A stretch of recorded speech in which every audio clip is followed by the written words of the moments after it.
Nicole Scott here from Mobile Geeks, and here I am at the Grand Hyatt in Shenzhen. When I found out that MediaTek was going to be having a press event here, I booked a plane ticket and I flew over immediately. Now, if you're not that familiar with MediaTek, well, I don't blame you. Up until maybe last year, they weren't really a household name in terms of mobile phones. If you're wondering where this Taiwanese company came from, I'm going to tell you a little bit about that today.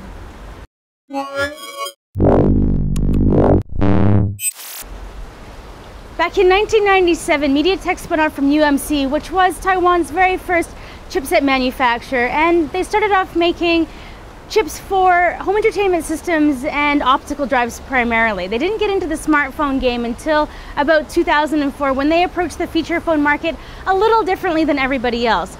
They were selling reference designs, or basically their own SoC with the operating system included. So that means they cut out a whole layer of R&D for a lot of these companies. So they took care of all the drivers, all the little things that you would need to get an SoC working with an operating system.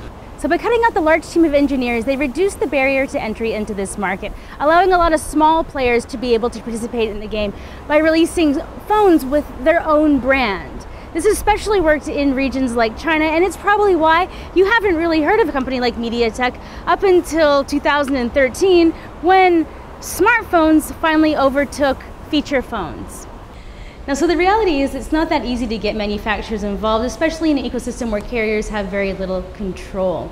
When handsets are unsubsidized, well, the attractive, more low-cost versions, well, they have a lot more traction and they sell a lot more quickly. When you look at the Samsung Galaxy S5 or the Z2, we're looking at about $700, and the MediaTek equivalent will probably run you like $2 to $3. So we can see why they're easily gaining traction in emerging markets.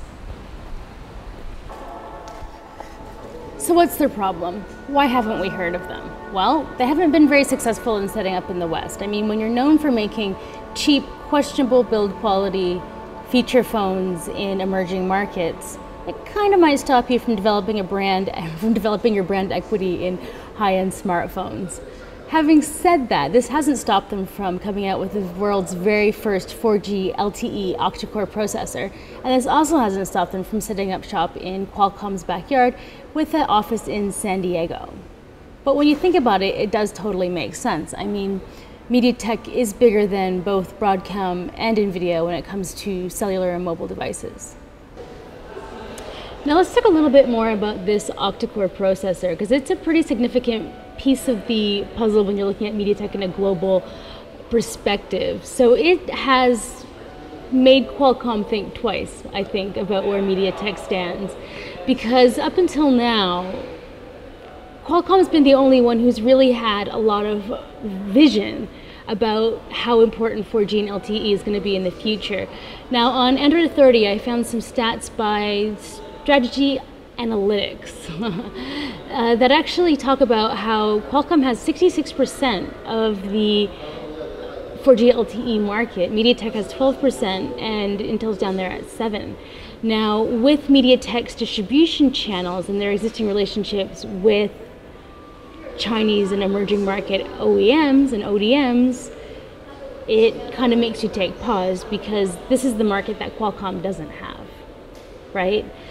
They are looking to get into this market, and they do have their foot in the door. Actually, Qualcomm has a relationship with China Mobile, and Qualcomm's devices with LTE are going to be pushed out through their network into China. So it's not as if Qualcomm isn't doing anything about getting into this market.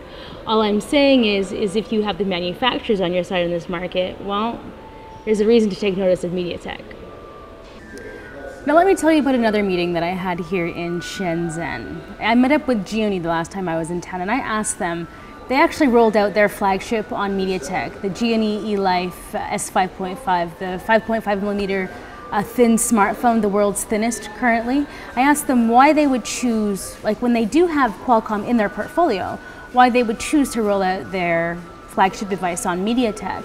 And they explained to me the difference between working with Qualcomm and working with MediaTek. And when they're developing a new phone like the world's thinnest, and they have research and development questions about, logistically how they're going to make this happen, MediaTek will get back to them within a few hours. Qualcomm, maybe it's the next day, maybe it's into the night, but it's definitely not an instantaneous response time like there is with MediaTek. And just for personal interest, I asked about Intel. I'm like, oh, maybe tomorrow, right? And when you're competing in a market like Shenzhen, which is a global distribution hub, you have to know how to treat your customers. And so when you're competing with MediaTek, a company that understands customer service unlike any other chipset manufacturer out there, you have to wonder how long it is going to take them to break into the US market, especially with the kind of SIM-free attitude that may be picking up in the US. A little spit in the face of the carriers where they want to move away from the extreme carrier dependency that does exist in America. And I'm super sorry about that, guys, that you guys have to live in that world. I wish you could join us in the future where you just buy devices because they're fabulous, and great devices don't miss the boat, LG G2, because carriers don't want to push them forward. I mean, every reviewer on the internet was like, amazing, and it didn't really sell because the carriers weren't behind it. That's my take on it anyways. So, I'm about to head in to the MediaTek press conference and to find out what they're going to be showing today. So I'm Nicole Scott from Mobile Geeks. Be sure to check out the announcement from the MediaTek presser that's going to take place in just a few minutes. But I just thought it was worth taking the time to make a separate video for you in case you haven't really been following MediaTek and their rise to glory or something along those lines. So Nicole Scott here from Mobile Geeks. If you haven't already, please subscribe to our channel. Every subscriber helps me fly over to Shenzhen to meet with cool companies and see cool stuff.